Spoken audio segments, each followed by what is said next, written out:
Vintage Japanese Pokemon cards, why they are so awesome, why their quality is better than English Pokemon cards. We are talking the Legendary Collection being an underrated set, and we are doing it with David from Vintage Pokemon Hunter Brothers. We have got a great collector's chat coming up, so let's get ready, shreddy, and go straight into today's video.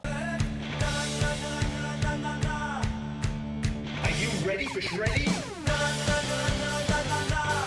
Your collection is incredible. Well, I see your Japanese base set box behind you, and then So that's pretty much where that lives there. Let's get a close up of it, see if we can get it. So this is actually a sealed box. oh my god. So yeah, completely sealed. Something that you don't see, too often. I absolutely love this though, man. Like, I've had this box for, it must be around, we're in 2021 now. I think I will have bought this box in like 2009, maybe 2010, around that time frame. It is one of like my favorite pieces because as much as, when we were kids, we collected English cards. Yeah, we started collecting Pokemon with English cards. So it was the English base set is what got us into it.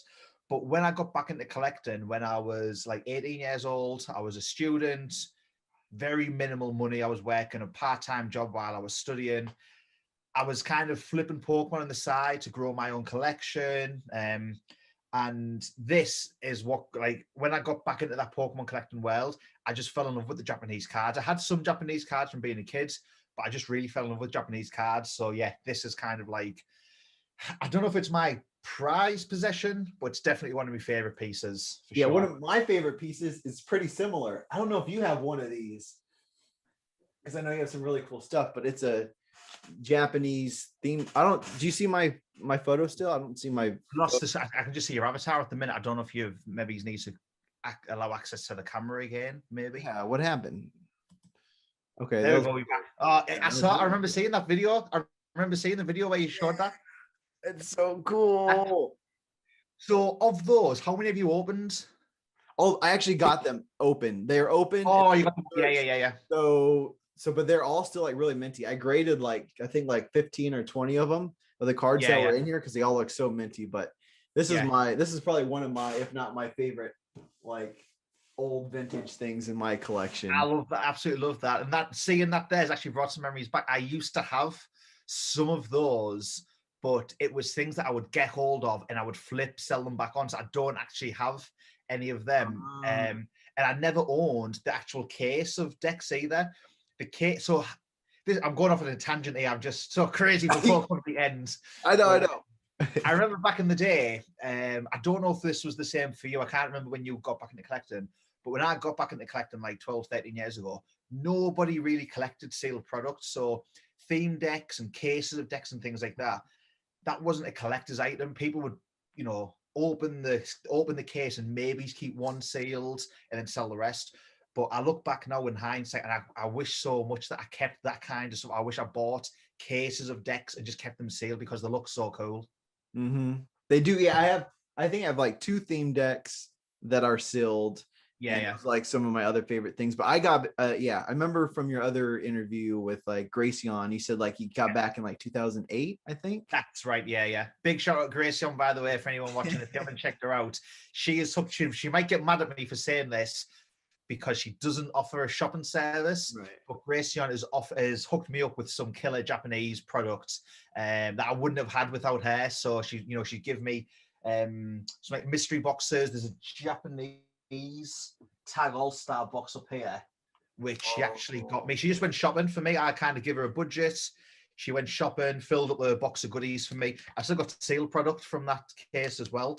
But Gracion's, she's really great girl. Well, really great girl. And I've, go and check her out. Those all-star boxes are amazing. And I think they're one of the things that are just going to keep on blowing up in price too. I don't feel like enough people understand how great those all-star boxes are. That Japanese box is probably the most fun I had opening on camera since I did YouTube back 10 years ago. I remember I think it was my first pack opening that. I pulled the Machamp cards And to most people, a Machamp card is probably like, meh, it's not that great. But for me, being, like a bodybuilder, and like Machamp's one of my guys, you know what I mean? So for me to pull that card, it was just like, I didn't know the value of it, because that's the thing with Japanese cards. A lot of the cards aren't too valuable, so you can really be like a kid again and just have that enjoyment of either, appreciating the art or collecting the Pokemon that you love. And you don't have to worry about spending, hundreds of dollars on a single pack, like with Vintage, and having to pull an X card to make your money back. You can just open it, have fun. And I pulled the Machamp card, and I was like, it's on my YouTube somewhere, and my reaction was so genuine. It was just like, I was just so excited to pull like a simple Machamp cards. Oh, that's and what I don't think other people don't know in that set is they have trainer cards, full art trainer cards that haven't even been released in English.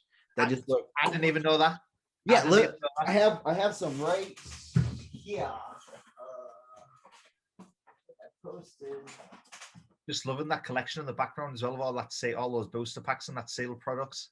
Yeah, that's a lot of sealed booster packs. Yeah. Some of them are open though. I just like it's just the pack art, but the art, But a few of them are still sealed. Like, check this out. I don't know if you can see this, but this is so I saw the cards earlier tonight. I was scrolling through Instagram and I saw somebody post a picture of that. Yeah, it's beautiful. So it's like the full art trainer, and it has a Pokemon in there too. And there's red with that red. I've seen so much red trainer card art lately that I want to buy singles of. It's kind of on my to buy list. I've not bought any singles I don't think I've bought any single cards this year, actually. So that's almost 2 months in the year. But yeah, the next thing on my kind of collection list is buying some of those full art trainers. And I'm going to be honest, I don't know what sets specific full art trainers are from. But a lot of those Kanto trainers and the Gen 1 trainer cards, like there's a Lieutenant Sage that looks really cool. There's the red, there's the blue. Like it's Gary, but they call it blue. Yeah, he's blue. The girl's green, and then that's red. I know I always get it mixed up too because I'm like, it's on the games it's blue, and then in the Japanese, I think blue and green switched roles or something. Like I don't know, but there's a lot of those full art trainers that I would love to get my hands on. And to be honest, I want to just buy the singles because opening the packs, it's just a complete crapshoot. It's a complete gamble. You don't know what you're going to get. Exactly. So I'm going to get my hands on some of them. And it's so hard to find some packs now, like the new packs and other packs. It's just like what I've been doing is like I find a set and I look at the cards that are coming out and I buy the ones that I really like, just the singles. And then if I see the pack somewhere, I buy them, and I'm just keeping sealed stuff because I really like the sealed stuff. I like the history of the Pokemon and I like the art of the packs. So I have the singles that I want. And then I have the packs that I have too. That's a perfect way to go. And I think I recently put a video up about like top 5 safe investments, I called it.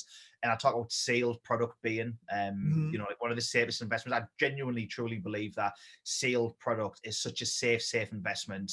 But I completely agree in terms of getting the most bang for your buck or wanting to grow your collection. If you're on a bit of a budget or completing sets, buying single cards is 100% the way to go. It's obviously fun to be able to open booster packs. It's nice to be able to open booster packs. But as a collector, buying singles is by far the best way to go, in my opinion. Yep. And there's just one thing, because I like my sealed stuff. There's one thing that I have, and I want to know, I don't know if you have it as well or what you think. So there's the Zap theme deck. That's the base set theme deck with Mewtwo and Pikachu. And there's one that has a chance to get that Ghost Pikachu stamp. So it could have Shadowless, and this is really rare misprint Pikachu. So if you have that theme deck, if you open it up, you get like, I want to say 3 or 4 copies of this misprint Pikachu that's worth like thousands, like, I think it's over $1,000. So tell me what Ghost Pikachu then. I don't think I've heard of this card. Yeah, okay, because I really love misprints. So I can tell via the channel. I was one of your shorts earlier. I can't remember what you called it, but it was one of the YouTube shorts where you're just flicking through and you were showing the misprints or the variations between some of the shadow cards. You mentioned the Vaporeon, the Jungle. And the missing thing earlier. So this, they call it Ghost Pikachu because it has a first edition stamp, but half of it is like missing. Half of the first edition stamp is right. I say it's really light. So it sounds cooler than what it is. I'm guessing then that was probably the very last print run of first edition before the Shadowless. Probably, it is, because it is because the theme deck would be a Shadowless theme deck. Yeah. So all the cards will be Shadowless, and then you'll get that Pikachu that has that. Yep, right, half the stamp of the first edition. And no, I didn't actually know about that card. Yeah, so I have that theme deck back there, and I love Pikachu's too. And I'm like, I love that theme deck sealed, but I would love to have a few copies of that Error Pikachu. Do you have any copies of that Pikachu? No, I don't. I'll throw one on the screen or something so people can see what it looks like. What it is. Yeah, that's cool. I don't. That's the temptation, isn't it? Between like, do you open the sealed product or do you keep it sealed? And to be honest, like I've said this a few times on my channel, I don't have much of a desire anymore to open vintage product because you've opened it all. I've watched your channel. You have legendary collections like crazy and everything else. I'll be up there with Pokemon if I opened all of my sealed collection with those kind of numbers. But I think it's just too expensive to open, man. Like, yeah, I've got to. People, I think I not undervalue, but underappreciate, maybe is my collection is the right word, because I've had it for so long and it's just like, oh, I've had that for such a long time. And then when I'm posting it on Instagram or showing it on YouTube, like people comment and say like, oh, it's a great collection. But I then just look at people with bigger collections than me. And I don't compare my collection to that, but I think, well, my collection is, peanuts compared to someone like an SM Pratt or, but even just people on Instagram, you know what I mean? Oh like, my God, SM Pratt edition slabs, like coming, for days. So, but I think I do underappreciate the collection I've got a little bit. And don't get me wrong, I do truly appreciate everything I've got and feel fortunate to have got it when I did get it. Mm-hmm. But going back to some of those sealed things, like that Japanese box there, it would be so cool to just rip through 60 packs of Japanese base sets. But then I kind of think to yourself, like, that there, it's maybe's a booster packs of that in England would probably sell for, can't remember the price, but probably he's looking at close to £400, which is going to be over $400 a pack. Oh yeah. I want to say that those packs are now like probably like $600-700 USD or something. They're just. Maybe I've not looked at the prices. They're reprinted. The CP6, the reprint of the Japanese ones, are like over $100 now just for the pack. And yeah, there's your box right there. There we go. So a big mistake I made as well again last year. So I bought this CP6 booster box last year. I paid £180 for that particular box there, which dollars maybe is $230-ish, something like that. That was kind of like the average going price. I saw a case of, I think it was 10 booster boxes at the time. I didn't get it. I didn't get it. It was £2,000. And I thought to myself, like, at the time, I had just spent money on an English booster box, and I'd spent like £600-700 on the Gym Heroes seal theme decks. Mm-hmm. So I was like, I've just spent like quite a lot of money on Pokemon. I was like, do I really want to be spending another £2,000 on Pokemon cards? So I was like, nah, I'm not going to do it. And then, but not even a year later, maybe it's like 8 months later, I look at the price and I'm like, I wish I bought like the 10 of them, but hey, is what it is. No, because now that box is probably the price of about that case. Completely, yeah. Like, you're right, completely right. I actually saw one of those boxes going on eBay. Like, it was a listed price, so it wasn't a sold listing. It was just a listed price, but with literally £1,800 is what the buyer had it up for the buy it now price. And I was thinking, damn, I could have bought 10 of them for the same price last year. But yeah, happy that I got at least one. I think that's where, for me personally, like looking back, I'm a bit naive when it comes to the investment side, because as a collector, I kind of think as long as I've got one copy of everything, as a collector, I'm satisfied. So when I got one box of that, I was kind of like, okay, I've got one for my own collection. I'm happy. I've spent quite a lot of money this month. I'll move on. If I was thinking a bit more like kind of financially or investment, I would have bought the case. Yeah, totally. But I don't know. It's just those are the mistakes you make sometimes. That's exactly me too. Like, I buy things for me. I don't think about the reselling thing, and all the things that I love, I just buy one of. Like, I don't have two of any boxes. I don't think. Yeah, I don't have two of any of the boxes because I want that box. I get it, and I'm happy. And then I see it explode in price, and I'm like, and then I wish I bought. I wish I got two, because and I think about selling it. But if I sell this, I don't have the money to buy it again. I'm not going to buy it again. I'm going to buy something else. And so I'm like, I'm going to hold on to it. So I have all these things that I just bought one of. And like 2 months ago in my head, I was like, I want to start something. I want to sell a couple of cards for like $600, and then I want to buy cards and I want to resell those and I want to make money. Well, I did that. And then all the things that I bought, I just bought like one of, and I'm like, I don't want to sell any of these. Man, I am the complete same. So when I was back, like when I go back to uni, my goal was to grow my collection by using only the money I was making from Pokemon, if that makes sense. Because, like I said, I was a student, I was earning minimum wage, working 6 hours a week studying. I didn't have money, and back then, to be fair, Pokemon wasn't super expensive. But earning minimum wage, 6 hours a week, I was earning like £40 a week, if that. I was using some of that money on a bus pass to get to university and back. I didn't have much disposable income, so I started kind of buying, selling, flipping cards on eBay, using that money to grow my collection. So essentially, a lot of my collection that I've built up over the years, I kind of look at it as like, well, it was free because it was just generated. Just reselling things. But a lot of that back then, I would buy like basic Charizard raw cards was kind of my go-to of like buying, selling. Yeah. That's probably an easy thing to flip. Everyone knows Charizard. Super easy. Base set, actually buying job lots and bundles of cards, putting base sets together, selling the base sets as a complete, thing. Okay. Those were kind of like my bread and butter of, how in the early days, the very early days, how I got to start making money. But then coming back into the hobby, like in more recent years, it's kind of the thing of like, with my collector's hat on, or like my collector hat, or whatever you want to call it, I get one thing, I want it for myself, I've got it in my collection, and I'm happy, I'm satisfied. And then exactly what you said there, you see a couple of months down the line, the price is blown up, and it's like, well, I'm not going to sell it because that's mine, it's for my collection. But it's like, I missed out on so much money, but it is what it is. Yeah. And I always look like the things that I do sell, it's rare. I probably sold like maybe 10 things of like anything worth any kind of value of myself, and I just look at them and I'm like, does this card make me like however much this thing's worth happy? Because I want to say there was a couple of cards that went up to like $700 during that big boom, and I was like, I don't care that much about this card. There's so many other cards I like more than this one, and for some reason this one exploded, so I'll go ahead and I'll sell it. But it's rare that does happen. But again, to be honest, it sounds like I'm talking to yourself. I'm talking to yourself, yeah. Really, I mean, your channel's called Twin Hunter Brothers, and I'm not your brother, but I could be your brother from another brother. It sounds like we're vibing very similar. I'm gonna get ripped like Shreddy. I'm just like you would beat me in any arm wrestle or any physical thing. Training to be my champ. Yeah, I'm at that match talk stage right now, training to be my champ. But not a similar kind of situation. So last year I had a CP6 Charizard PSA 10.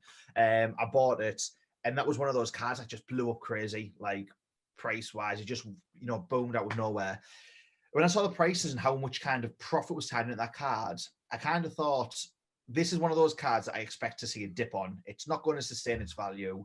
It did dip a little bit too, though, right? And then I think it's going back up. Oh, so it went super high. In England, they were actually retail. They were actually selling for close to that £1,000 mark. Now, I was actually looking at CP6 Charizard on the eBay sold just last night, and they're going for between around £540, £550 up to about £600. So in dollars, I don't know. I want to guess that's maybe up to around $800 max. I would say that would be. So that was just one of those cards that I thought, this is going to dip because it just doesn't have that value because of how new the card is and how many of them are out there. I just had a good feeling that I was going to dip. So I sold it because it was like that thing of like, okay, this is a super cool looking card, but does it make me, £800, £900, £1,000 worth of happiness when I have a base set Charizard PSA 9, I have the Japanese base set Charizard PSA 9. And even though it wasn't a PSA 10 like the CP6, I was like, these are the originals. Like, I would much rather have them in my collection than the CP6. So I offloaded the CP6 Charizard, made a little bit of money on that.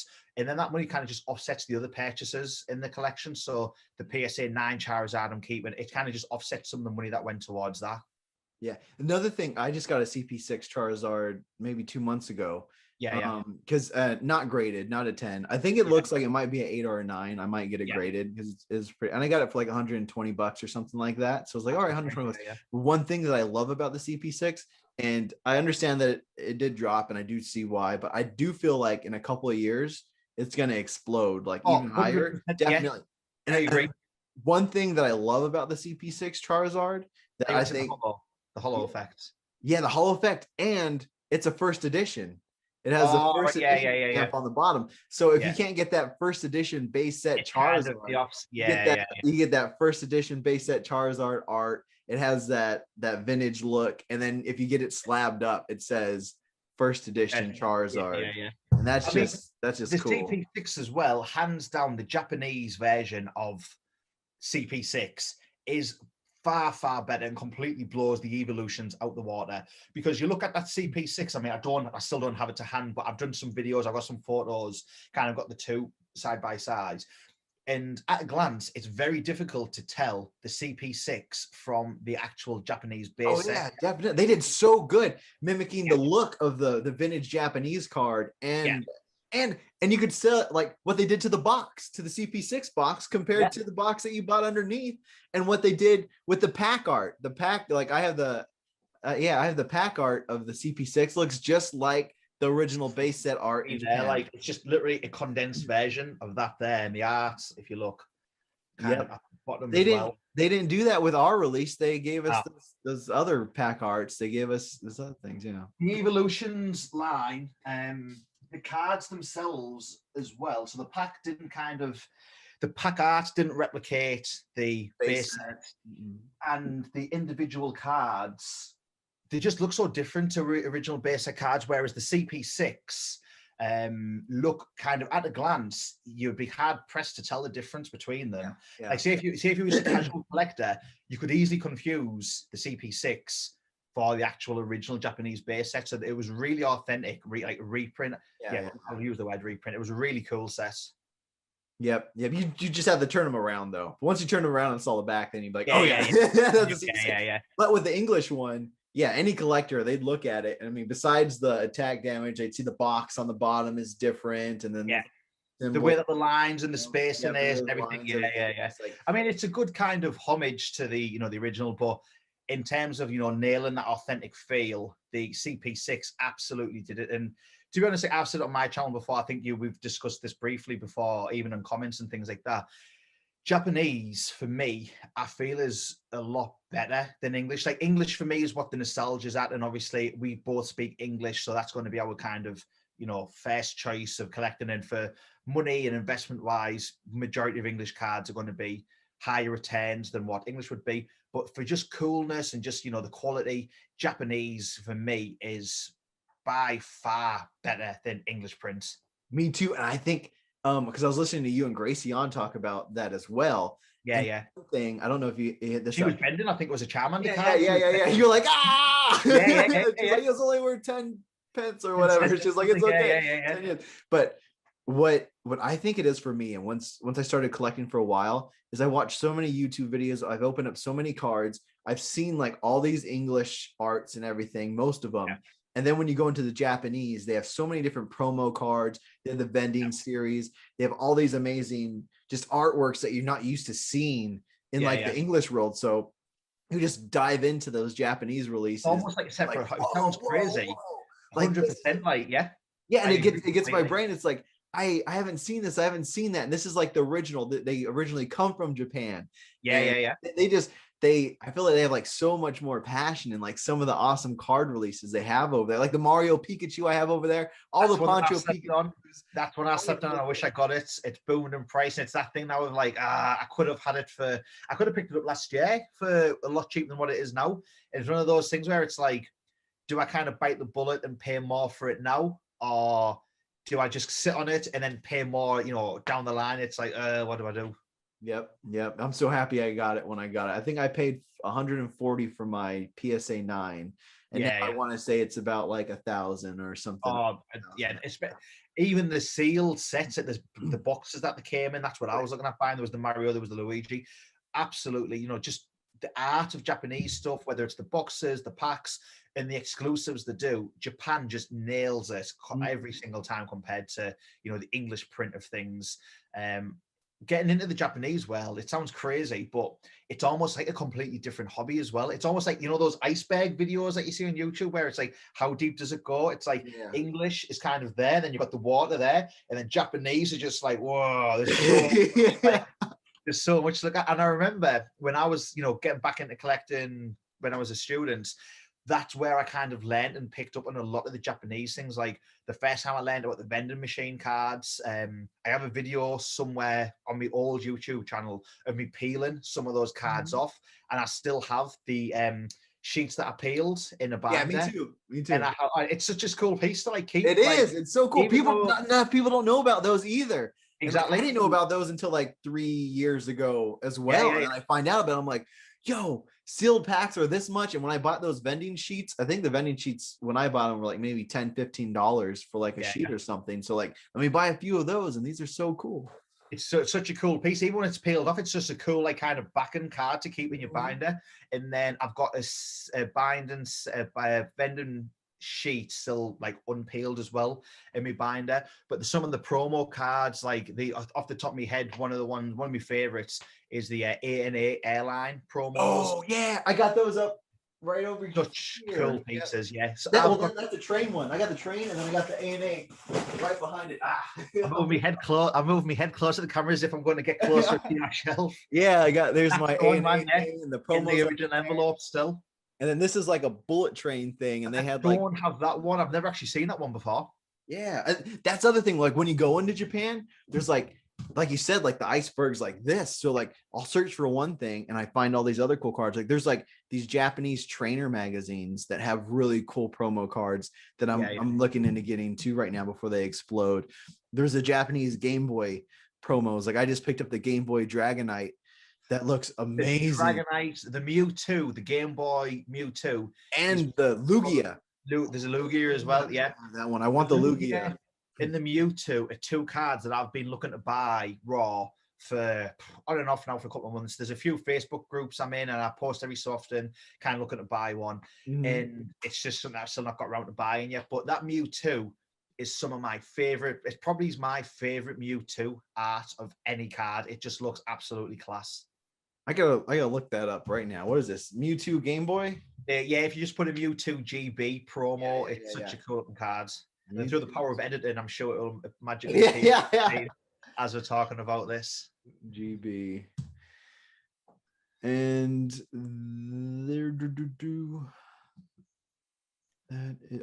there we go. Oh my goodness. That is so gorgeous. How have I not seen? There's like different colors in the holo too. It's like green, it looks like yellow, to me, red, blue. Almost a mysterious look to Mewtwo, like whereas the basic art of Mewtwo is just your Mewtwo there. I like the legendary collection of Mewtwo, the legendary collection artwork, but that wasn't a holo card, it was just a normal rare card. Right. But that, for just the artwork, that GB promo of Mewtwo is one of my absolute favorites. Yo, I'm in love with this card too. Where is he in? I see like there's some buttons behind him. It's kind of just, it's like a dark background. It just looks like such a cool piece. There's another more of a modern card, not vintage, even though I am typically like, it's no surprise or it's no secret. Like I am a vintage collector more so than modern.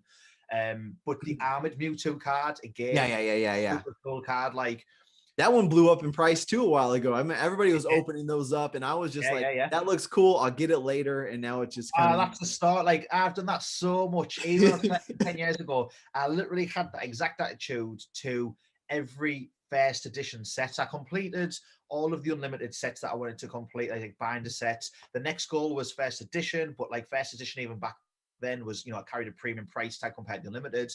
So I was like, okay, the next goal after completing the unlimited sets is I can either go first edition or Japanese. I went Japanese because I just love Japanese cards. I wish now that I also got the first edition cards back then, because, the price of Pokemon last year has just gone crazy. And it's that thing of like, to spend so much money now on raw cards without seeing it in person, for me, it's just I can't do it, because you don't know if it's going to have nicks on the back. And how people package the things too, it's ridiculous. Yeah. The first CP6 Charizard, I had to send it back because they packaged it so terrible, and it had a big gash on it and everything. I was like, no. And then I bet it was one of these just in an envelope with no top loader, or just that's a Zapdos. I bought a base set Zapdos near mint. They put it in an envelope, no sleeve, no top loader. Just here you go. It's crazy, isn't it? That's absolutely crazy. I was like, do you not know anything about Pokemon or cards or collectibles or shipping? Especially when like these people are selling, like they've got these rare or vintage cards. You think, oh well, they must know. Like if they're selling it as an individual card, they must know what they're doing. But no, it's like it's if there's just a birthday card, a friend or a family member in the post, just put it in there, no protection. That's you don't treat Pokemon cards like your greetings cards. It hurt my heart. Like when I saw that, I was like, no way. I messaged the guy. I was like, I told him, I was like, I think that's when I made a short too, just how to package things. Cause when I got that Zapdos, it just, oh my goodness. And yeah, he took like half the price off, and I was just like, okay, I'll keep it instead of shipping it back. But I had somebody send me a card in a CD case with like no case on the card or whatever. And there's like all these like weird prongs and stuff inside the CD case, and they just put it in the case and just like taped it up and put it in an envelope and then just sent it. And I was like, what is this? And opened it up. I was like, who does this? What is this? Creative, like for the sake of spending literally pennies on a sleeve and a top loader, and then maybe he's getting like, cardboard. I'm looking here in the corner of like where I film. There's just a load of empty cardboard boxes. So whenever I buy, packages, whether it's Pokemon cards or not, they obviously come in the big postage boxes. I literally keep any cardboard boxes I get. Me too. I got like in that closet right there. It's just all the cardboard. I'm literally looking at a massive pile of just literally cardboard boxes here. It takes literally no effort to get a card, put it in a sleeve, put it in a top loader, cut a little bit of cardboard out for the back, for the front, and then put it in the envelope. Or go one better, put in a bubble envelope. Yep. And then I put my little card in there, and then I use painter's tape, just that blue tape it's not too stressful pulling it apart so you don't bend anything. And it's like, and whenever I send something, I feel like I'm hoping I'm sending it to like another collector, like somebody like you, not somebody's gonna flip it. So it's like I appreciate like this person that's buying this is buying it because they appreciate something that I really appreciated as well. So let me show them that I really appreciated this thing and send it off to them. And they can look after it like this. They could exactly. Which I sold something that I never thought I'd be able to sell. Like it's something that like really meant a lot to me. I didn't really see any value in it. I don't know if it has any value. I couldn't find any of these recently sold. But somebody was looking for it and they really wanted it as like an awesome piece in their collection. So I looked at it and I was like, you know what? I'll give it, I'll sell it to them. So I don't know if you've seen one of these before. I'll show it to you because I have it. I'm getting ready to send it out. It's a certificate of authenticity for the Mew. So this is when they gave the Mew out. Oh, the Mew promo card. No, actually, it's the same design as a Mew promo card. Yeah. But when they gave the Mew out to the Game Boy Color and the Game Boys, like you go to like an event. Oh, right. Okay. Would give you the Mew, and then they give you a certificate. I know what you mean. Yeah. So I never actually attended one of those events as a kid. I had to get my Mew the old-fashioned way through a cheat code. What were they called? Game Sharks or Game Genies or? They weren't called Game Sharks in the UK. I think they were called Exploders. I think the UK brand. It's essentially a Game Shark or a Game. What was the other one you mentioned? Game Genie. Game, it's essentially the equivalent of that, but the brand in the UK. I had one for the PS1 as well. You could plug it in like the back of the PlayStation 1. There was a cheat code book with all like these long codes you'd put in for each game and things like that. But I remember that's how I had to get my Mew by glitching it into because I wasn't, I couldn't get to an event when I was a kid. Yeah, and the thing that I just, because I was talking to the guy about this stuff for a while because he's really into it, which is also really awesome. Like whenever you get to talk to somebody who has passion for something that you really like. Especially when maybe he's like, well, I don't know how old you are exactly, 30, early 30s? Yeah, I'm 33. Yeah, so very similar age, I'm 30. So it's good to be able to speak to someone who has, we kind of grew up in the same time. We had the same stuff when we were kids. And 20 years later, here we are able to kind of talk about all this stuff. We know what we're talking about. Like we know you're telling me something, I'm learning something, but then you're telling me something else. I remember that. Yeah. Oh, which, all right. Kind of totally derail that conversation. I'll just really be a 2 or 3 part episode. Since Legendary Collections is like my favorite set of all time because I feel like they did a remake perfectly. You said that. I have said that so much that Legendary Collection is legit. For nostalgia alone, it goes to base set, but for hands down, my most favorite set is Legendary Collection. Yeah, like, it is the best set out there, Legendary Collection. Yeah, it's like talking to myself. They nailed the pack art perfectly with like the 3 pack arts they did for those. They have the new reverse holofoil. They named it something like exciting, not base set 2. They named base set 2 is their collection. Yeah. And then the only new art they have is that Mewtwo. Everything else is a reprint. But even the the symbol, just like that medallion, that medal, a little medal, so much too. It's just because like it's like with a number 2, it's like, oh, this is second place. This is, you should have got the other thing. With the medallion, you're like, this is legendary collection. It just, This is I a actually did a smaller video. set. One of the earliest videos I did on when I started making Pokemon videos last year, I think it was like the second or third video I made, maybe, was around Legendary Collection. And the reason I did that was because it was one of those sets that, as a collector, I absolutely love. It is, I genuinely think it is my favorite set. If not my favorite, it's a very close second to base set, and that's just purely down to nostalgia. But I think Legendary Collection edges it for me. Yeah, I think Legendary Collections openings are more exciting than base set openings. 100%, because it's such a more of a variety. You've nailed it on, you nailed on the head there. It's more exciting because you have that reverse hollow, you have that rare or the hollow. It's like 2 hits in one pack, like, or non-hollow, because they have cool non-hollows too. You got cool non-hollows, cool reverse hollows, and then you can get a cool hollow. Yeah. And all 3 of them. So, and you don't know which one you're gonna more exciting. I agree. It's more exciting than base set. I think it's one of those sets that's super. I don't want to necessarily use the term undervalued, because some of the cards, like the PSA 10 Charizard in that set, is a card that goes, I'm sure it goes for like over 12,000. This was last year, it went for $12,000. So the prices may be a lot higher now. I've genuinely not checked the prices in a long time. But it's one of those sets, because it was towards the end of Pokemon being popular, it wasn't as printed. It's an English exclusive set, so you can't get it obviously. That's the other thing, English exclusive, and it was very small print. So very small print, very exclusive. That's why the box prices are as crazy as what they are. But I think it is, I hate to use the word underrated or undervalued, because it is so expensive. It is like the packs and stuff are so expensive. But at the same time, I think some of the individual cards in that set could easily boom in price, like way higher than what we're seeing now. It's definitely a sleeper set. And I always say on my channel, like, I'm no expert. What I say is my opinion. Don't listen for me for financial advice.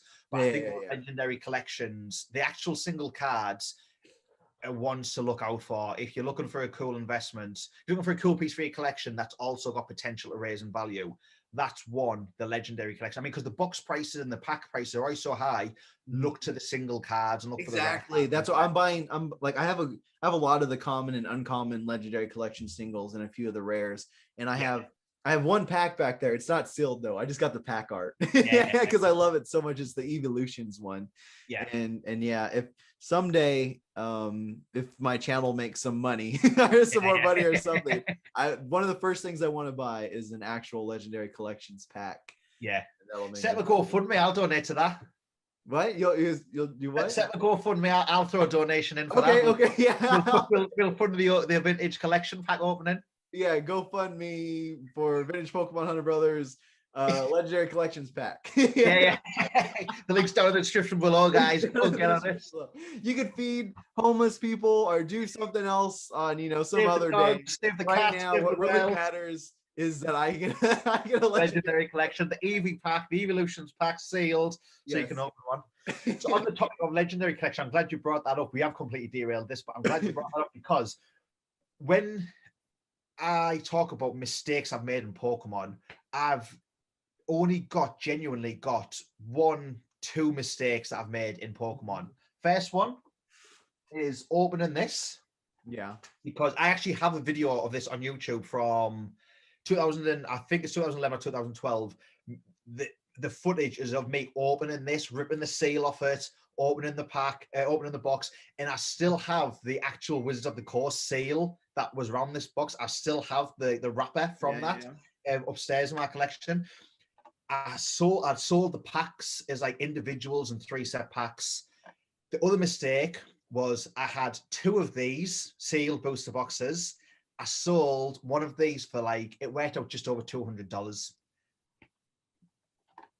Yeah. Oh my God. Now that empty box alone probably goes for how much you think just that empty box display? I would say it would be I'll be honest, I'm not sure the price. I would guess, it's going to be, I don't know, $200 maybe. Yeah, that's what I was thinking. I was thinking around $200 just for that empty box display. I could see that selling for around $200. That's genuinely the only mistakes, and they're both Legendary Collection. It's my favorite set, and it's that thing of like back then, didn't have much money, didn't have much disposable income, and you I was don't having know, good money. that it's going to Oh yeah, explode like that. no one knew that. But the reason I actually sold them, it's not all bad news. The reason I sold those boxes is because Legendary Collection was kind of next on my hit list. I was like, right, that's the next set I want to complete in my binder. So I was like, right, I'm going to buy 2 boxes, open both boxes on my channel, see how much of the set I can complete, because I wanted to get the master sets, so the normal set and the reverse hollows. I knew 2 boxes wasn't going to be enough to complete the entire set. So I was like, I'll open 2 sets, 2 boxes, see how much I can complete through pack openings, and I'll buy the rest in singles. Between me ordering them, because I think they came from America or Canada, they came from out of the country. Obviously, I'm in the UK. Between those, me buying them and getting them delivered, I bought and had delivered 2 complete Legendary Collection sets and 1 reverse hollow set. So before they came, I then had 2 complete sets, a reverse hollow set complete. I got the boxes, and I was like, well, there's no point opening the boxes now. There's no point opening the packs because I've accomplished the goal. I've got the set me binder. So I was like, I'll sell these boxes on, I'll flip them on. Obviously, I wish I kept the boxes for my sealed collection because, yeah, they're boomed in price. I wasn't a sealed collector back then. I kept some sealed product. I don't even know why I kept the sealed product, to be honest. But yeah, that's like legit the only mistake or the only regret with Pokemon is getting rid of those 2 boxes. One mistake that I've made that I'm kind of like punch myself about, but I just kind of talk myself out of like, oh, it wasn't that bad, was the delivery Pikachu. I didn't get a delivery Pikachu because I saw it and I really didn't even think it looked that cool. And I was like, I'll just buy it online. And then people just like fell in love with the delivery Pikachu, and it is an only English release promo. And then by the time I wanted to get one, it was just selling for too much online. I've noticed that though. It's funny you say that because I've done that a lot with modern products over the past couple of months. And I think it's because it's only recently I've got more into modern, but the amount of times I've seen something announced that's a modern card, I look at it, I'm like, meh. And then it gets more and more hype when it's out, and then you see people posting about it every on Instagram or YouTube, so that you expose to it a little bit more. And the more you see it, the more I'm like, actually, it is pretty cool. But then by the time it's clicked in my brain, and I think, yeah, I want one of them. It's well past the pre-order stage, or it's well past, being able to buy it, and the price has already gone up. And I'm like, well, I didn't want to buy it when I could have got it for RRP. So why do I now want to pay 3, 4, 5 times the amount for it? I'm like, nah, I'm not going to buy it. And I missed out on so many cards because my first reaction is like, I'm not that interested in it. I did it with Shining Legends when that set was first announced. I had no interest in it. I don't know why. It just was one of those things. I was like, I wasn't really excited by it. And then it came out on, I think it was this past week it came out over here in the UK. And I can't get it anywhere. And I'm not paying secondary market prices when, it'll be back in stock in a few weeks' time. But it's one of those things where it's like, you don't kind of get excited about it until it's a little bit too late, and then you miss out. Yeah. With Shining Legends, that's how I feel too. I feel like, I'm like, yeah, the Charizard's cool and the Ditto's kind of cool, but like, I'm gonna buy the Ditto single, and I bought 1 pack, so I was only able to find 1 pack, and that's getting sent to me. So I'm like, I'll have that pack, and hopefully, I feel like it's gonna be kind of like Champions Path, where it's like really crazy. Yeah. And then now we could start to find Champions Path things around and stuff every once in a while. So I got banned Champions Path because I bought so many Elite Trainer boxes in the gym collections, like the pin badge collections, because I wanted that Charizard. And then I remember opening my first ETB. I pulled a rainbow. I can't remember the trainer. Was it Piers? Maybe, I can't remember. I pulled a rainbow trainer card from it in my first pack, and I was like, oh, this is amazing. In the same box, I pulled the mysterious food can gold card. I was like, oh, this is really cool. It had a good first box. Then I opened another 3 boxes, and I pulled absolute garbage. I opened all of the pin sets that I had, and I spent a couple of £100 on Champions Path. And literally outside of that Charizard card, well, there's 2 Charizard cards in that set. It's a dead set.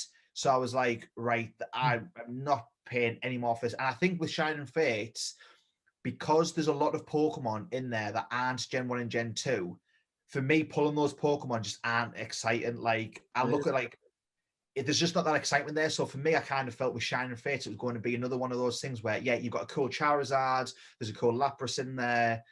What's the other cards? There's the cool Ditto. Yeah. But I think what cemented it for me was when I opened Shiny Star V. I got 2 Nessa boxes from Japan. Again, Gracian hooked me up with them.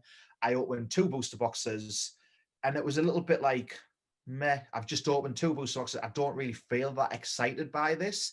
I still have a Nessa box sealed with 2 booster boxes sealed in it because I've got no desire to open that.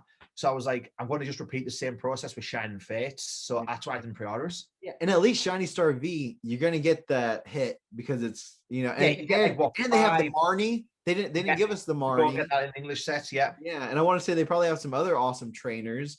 And the hollow pattern on the shiny Charizard is a bit different, and I think I kind of like the it is one better too. Yeah. So yeah, and I have Shiny Star V. I just have one of them, and the Shiny Star V. They have the variations of the box. So like there was a first release, which some people are calling first edition, but it's not really first edition Shiny Star V. Still the same. The cards are still the same. The box art's just I think it has like something on the top. Yeah. But yeah, so I find Shiny Star V a lot more exciting than Shiny Fates. I think Shiny Star V, because as well, the packs are cheaper and you're always going to get like, is it what? It's 5. You're always going to get like a holo card in there and like the reverse holo. There's like, you can kind of open a pack and you get like, is a 5 holo kind of card. Yeah. Like half of the pack is like a hit. Something shiny. And yeah. It's a lot more fun to open. And I don't know, I think because I felt a little bit underwhelmed opening the Shiny Star V, I was kind of like, I'm not too bothered about the actual Shiny Face. Whereas Hidden Fates, when it comes to modern, I've opened very little, but Hidden Fate, I'm looking around here where I'm filming, and I've spent like over £700 towards the end of last year opening Hidden Fate, because the base set of Hidden Fate is all Gen 1 Pokemon, cool Gen 1 trainer cards of the Gen 1. The evolutions, shiny evolutions, that's a big thing. It's such a cool set. Then you've got the shiny vault, and even the Pokemon that are like past Gen 2 that I'm not so familiar with. Some of the art is for the full art, the GX cards. The art is absolutely sick. When you pull a Gen 1 or a Gen 2 shiny Pokemon, whether it's like the baby Pokemon or the baby shiny or the full art cards, it's such like a cool set. So for me, Hidden Fates kind of ticks all the boxes of, it's got that right blend of nostalgia, cool art, and it's an exciting set. Shining Fates, because it's so much, you know, it's all the generations. It was just a bit like, I don't know, just not as exciting for me. Exactly. I think Shining Fates has everything to get a scalper excited. Yeah. But not like the collector, especially as well, if you're kind of like us and more of a vintage collector, it's a little bit hard to get excited about the newer generation of Pokemon, if that makes sense. Exactly.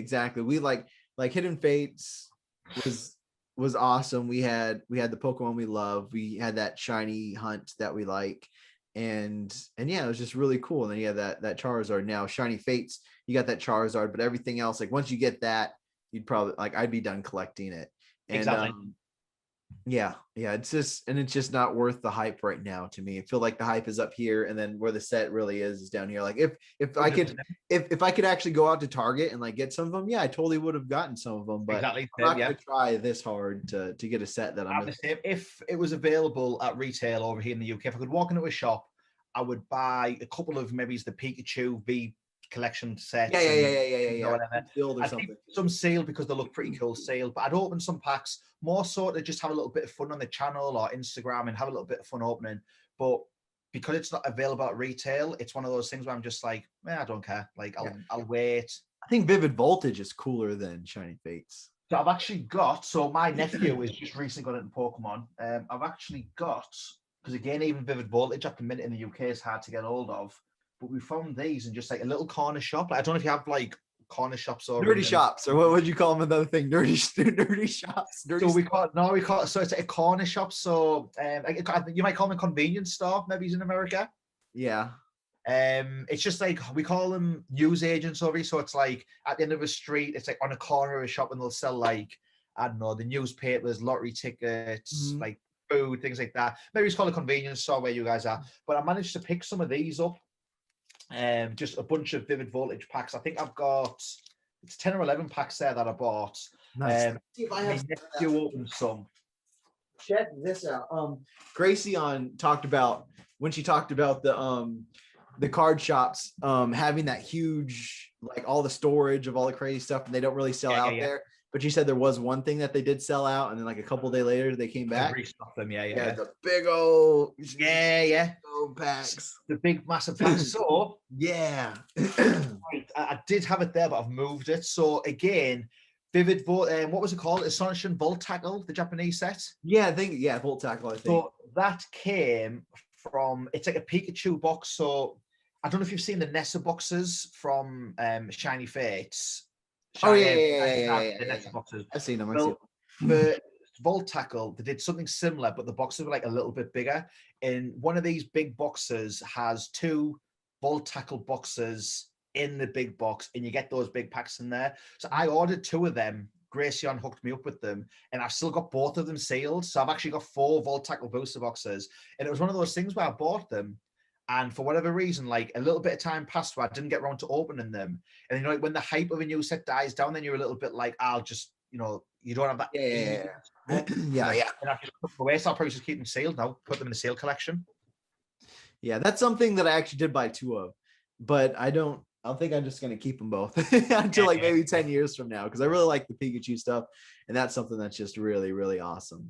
That fat Pikachu is such a throwback to, you know, the OG base set Pikachu as well. Exactly, and they have so they have the big Pikachu, they have amazing rares, and they just have a lot of cool art and stuff in that. And then the pack art is cool Pikachu and like other stuff. So it's just like, I personally think that Vivid Voltage, like, I'm not saying that Vivid Voltage is going to be a more popular or a more investable set, because I think a lot of people do genuinely like Shining Fates.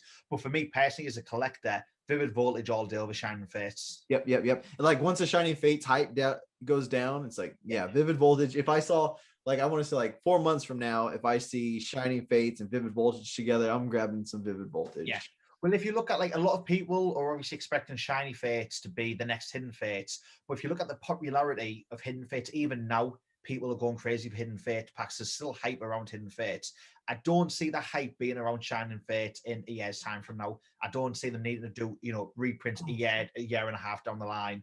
I think it's just, I don't know, it's kind of not cashing in, but capitalizing on the popularity of shiny Pokemon. But Hidden Fates was special because it was the first of its kind. Now we've got the second version of that. Like, where do we go from here with shiny Pokemon? Like, it's almost. I mean, they had shiny Pokemon in like some of the Neo sets and older sets, but I mean, this was like they brought it back. It seems like it was shiny Pokemon were gone for a while, and then they brought them back, and they brought them back with those, like we said, the Gen 1s and the early generations, which was kind of like, oh, shinies are coming back, and all the excitement. Yeah. I mean, there's other shinies. No, I don't think there's like there was Shining Legends. Yeah, Shining Legends. Look at Shining Legends, but it was just such a key thing in Hidden Fates. Hidden Fates was that fair shiny vault where there was a subset of just cards. Exactly. And then Shining Fates is just kind of like, I'm not calling it a base set 2, but it's almost like the sequel to Hidden Fates. And how often is a sequel as good as the original? Outside of maybe Star Wars with The Empire Strikes Back, how often is the sequel better than the first? Although saying that, we had Pokemon Gold and Silver, which hands down best games ever. I put more hours into Silver as a kid than like any other game ever. I remember it kind of scared me as well. I looked at, like, because there was a thing where you could see like how many hours you have on it, and I forget what it showed. But as a little kid, I saw it and I was like, oh no, I might have a problem. I was like, that's a lot of hours. So I remember when I was a kid, it was with Pokemon Red and then with Pokemon Yellow. I've come from a big family, so I got like 6 brothers and sisters, mom and dad. And I remember it got to the point where I was playing Pokemon so much, my dad went out and bought me a battery pack for the Game Boy that could plug into the Game Boy, and you'd plug it into like the wall adapter. I was going through batteries so quickly.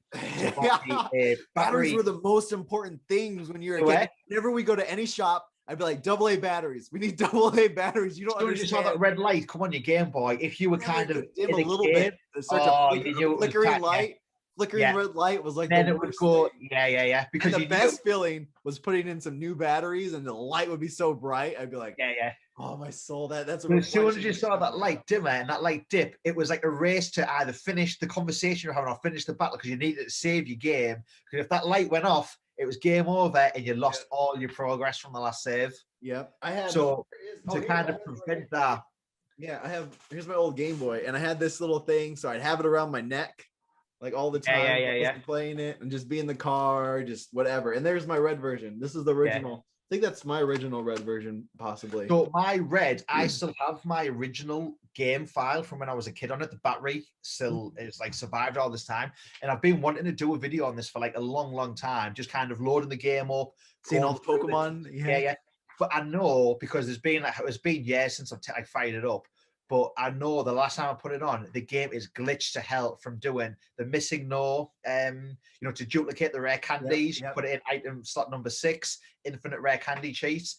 My game is glitched to hell because I spammed the hell out of it. You caught a Masingo? Did you catch one of the Masingos? Oh, of course it did. That's why it did it. You can't catch those guys. You got to run. My game is so, and I remember even when I was a kid, I remember the first time it glitched, it went into battle. And like you have your the little like the user interface with like how many the little Pokeballs and the HP of your Pokemon, that kind of looked like a little bit glitched, and I had like a bit of panic, and I was like, the game's broke. So I turned it off, and I was kind of thinking like, right, I'll just let it cool down for a little bit, and hopefully when it turns back on, like that's how it works. That's not how it works. So forever glitch, but it's one of those things where it's like, I'll be quite sad when that battery dies, because that is a part of my childhood. Do you know what I mean? Like, to be able to load that back up. And I remember a lot of my Pokemon have like Dragon Ball Z character nicknames. You can like name your characters, because I'm a huge Dragon Ball Z fan as well. So I was like nicknaming Pokemon like Dragon Ball Z characters. And it's just one of those things where it's like, it's glitched to hell, but it's like a nice little time capsule from when I was a kid. But I played Pokemon so much. My younger sister, 2 years younger than me, she used to go on at my mum and dad and say, Adam's playing this game too much, and get them to tell me to turn it off. And I was just like, no. Like, you're brilliant. You are when you're a kid. Just gotta give her that spear finishing move. Through the window. That's the kind of stuff you have to put up with when you're a kid. Yeah, man, that was crazy. I was addicted to Pokemon, probably pretty nuts, until I got out of it though. Like when I got into high school, I think I did Yu-Gi-Oh for maybe 6 months. I did Yu-Gi-Oh, and then from there I just got really into like cars and probably women. And it was like cars and ladies. And then I was still nerdy, but and then I went into college, and then it was weird. I joined the military, and I was actually stationed in Japan for a while. So I remember talking about this. Yeah. So I was stationed in Japan for 3 years, and I'd see a lot of friends and a lot of Pokemon. Were you when you were over in Japan? No, I wasn't. But the kid me inside knew that I still love Pokemon, and I knew more about Pokemon than a lot of these other people playing it. Yeah. But I was married. I was in the military, and I was like, I want to focus on doing good in the military. I know if I dip my toe into Pokemon, it's going to be over. It's game over. I'm in Japan. I'm seeing my friends, all over the ship. Whenever they're waiting in line. We're back with sound. Okay. Back with sound. Yeah. So I'd be on the ship, and there'd be like a lot of people, just like EV training. They'd be battling. They were playing their Pokemon games. And every once in a while I'd ask them, I was like, because I didn't know too much about the newer Pokemon, ask them about that, ask them how they battle. And then I'd watch it a little bit, but I'm like, no, don't buy it. If you buy it, you're gonna be stuck so bad. Don't touch it. And you're 10 years late talking about Pokemon on your and the funny thing is it's just like I kind of kept like, I've been married to my wife for like over 10 years now, and she didn't really know that I was into Pokemon really that much at all until I started the channel. And she was like, I didn't know you knew anything about Pokemon. Then all of a sudden it seems like you know everything about Pokemon, and you're just like telling this a secret. Well, I can't remember what this statistic is, but it's one of those facts that I've heard over and over and over again. But kids that grew up with Pokemon, there's a part of our brain that has apparently, it's full of information about remembering those original Pokemon characters and names. So it's like, you'll never forget what those are. And that part of your brain can never be, I can't remember what the exact fact is, but it's kind of like, there's a part of your brain memory that is literally reserved for remembering Pokemon, because that part of my brain is like this big, and the rest of my brain is like that. I don't want your viewers to think I'm making this up, because it's one of those facts I've heard so much, and we're going to have to Google it after this, and we can maybe even do a follow-up video on this specific thing. But it's one of those things where, because Pokemon was apparently, Pokemon was such a big thing and was such a big part of, children's development and at that age, part of your brain kind of memory is just full up with remembering Pokemon because it was such a big thing, and it can never be kind of like, if you were talking in computer terms, it can never be erased or replaced with something else. So it's like permanently fixing your brain. Like you'll always retain that information about Pokemon. Because that was like in elementary school, our brains were like mush. We were just ready to take in everything. We're like all of a sudden, this anime all this comes from Japan, Pokemon, and it just like molds our brain into a Pikachu. Yeah. And it's like, that's it. That's it. You're set. And I could learn other things, but it's in this Pikachu shape. That little Pokemon section, that's the brain, and the Pokemon section's there, and yep, you're never forgetting that. Never forgetting that. That's there. Yeah, Honestly, though, I'm going to look that up, and I'm going to send you an article after we finish this chat because I'm not making that up. That is a genuine fact. I believe it. Like so many kids in the 90s were just, because Pokemon was such a huge thing, and it just like it was. You go to school, and the most exciting part of like school was showing your binder off to other people, or looking at other people's Pokemon cards. In the playground, showing the cards off, swapping cards. Our library had decks, and the librarian taught kids how to battle. Like you could go into the library, and they all had like the school name on the back of the card so people wouldn't steal them. And the librarian was into it. Because like some of the teachers and stuff were into it too where I was at. So they'd be like, all right, this is how you play, this is how you do that. Ever. Yeah, coolest school ever. And then look how we've ended up. Look at where we've ended up. So it's done as well. Yeah, and it's a so many of us. Like I am amazed when I talk to somebody that's like my age and they're like, no, I don't know Pokemon. I'm like, oh, it's crazy. What were you doing? What were you doing as kids? Like literally, it's bizarre. Especially, it's so crazy. Like my girlfriend, she is into Pokemon, not as much as me. But like we were watching the anime last year, we kind of started from episode 1 and went through. When it changed the Johto theme tune, she was gobsmacked. She couldn't remember that happening. And I was like, yeah, of course. And I was like, so, I love the Johto, I love Gold and Silver, I love Gen 2. And I was like, amped up for this. And she was like, this isn't as good as the original ones. And I was like, it is the original ones. And she was like, there was this new theme tune. She didn't remember that about the original from when she was a kid. Yeah, I remember I got out probably a little bit after, like I watched some of the Gen 2 cartoon. Like I remember his shiny Noctowl and stuff. Yeah. Too, right. That was really cool. I always want a shiny Noctowl. That'd be so cool. Yeah. And but I think after Neo Genesis was like the last set I really collected as a kid. Yeah. So I stuck around for a little bit longer than that as a kid. So for me, I was all the way up until Legendary Collection. And I actually remember the corner shop, so at the end of the road, there was a shop that sold Pokemon cards. And I remember being in there one day and there was a Legendary Collection booster box on like the counter with the packs in. So I remember Legendary Collection being out and me still collecting then.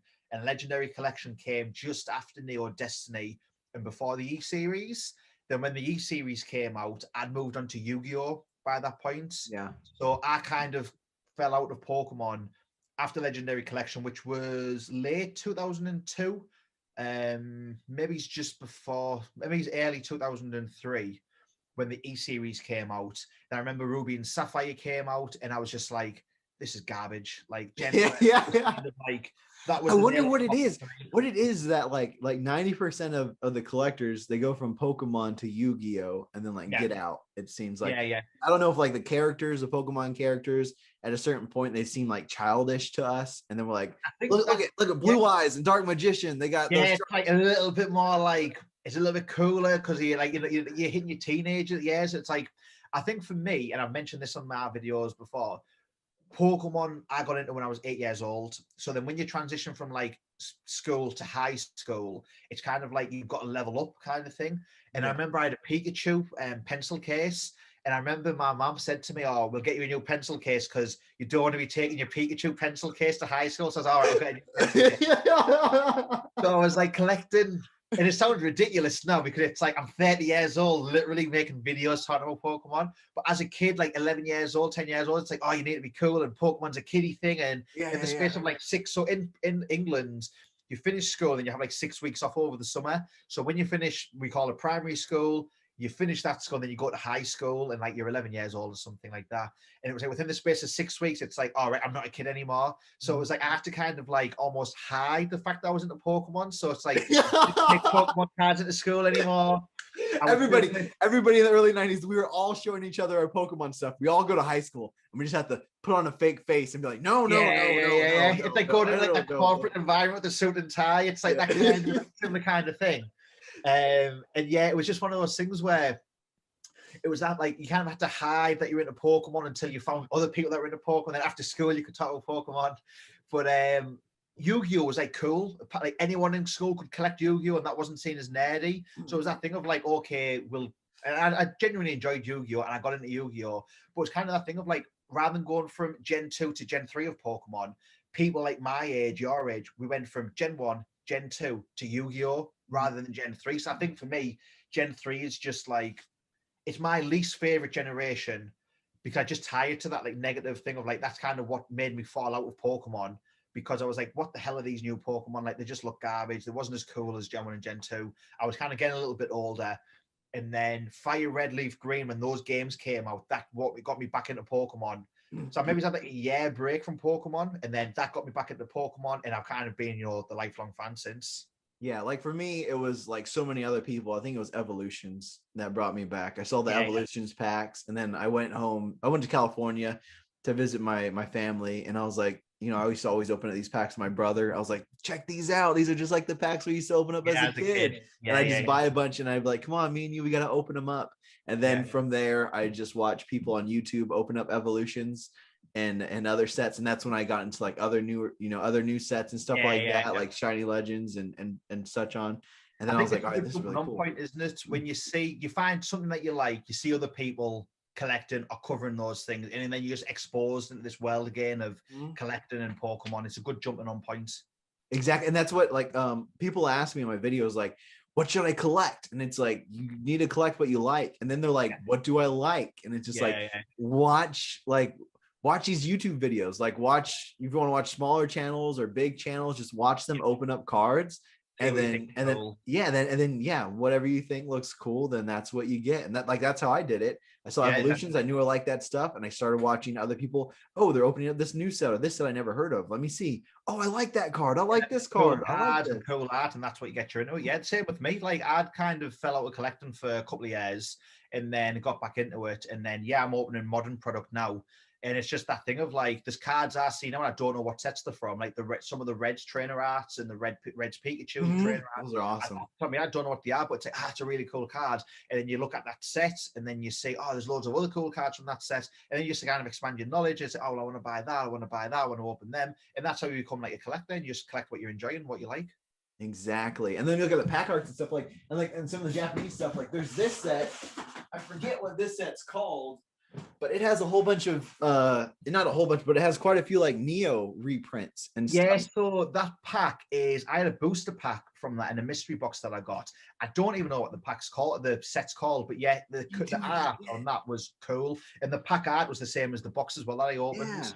Yep. And they have I think they have the old Onyx, they have the old Lugia, old Ho-Oh art, old Tyranitar, old Feraligatr, like Neo art, all in this set. Gen 1, Gen 2 is just so nostalgic for me. Like, it's great. Yep. I could genuinely see this, if you have time for it, I could see this being a weekly thing on our channels, because we've been talking here for like an hour, and the time it's already been an hour. It's 11 p.m. now over here. I think it's been about an hour. Yeah. Thank you guys all so much for watching. Don't forget to like, comment, subscribe. Check out Shreddy, his awesome channel.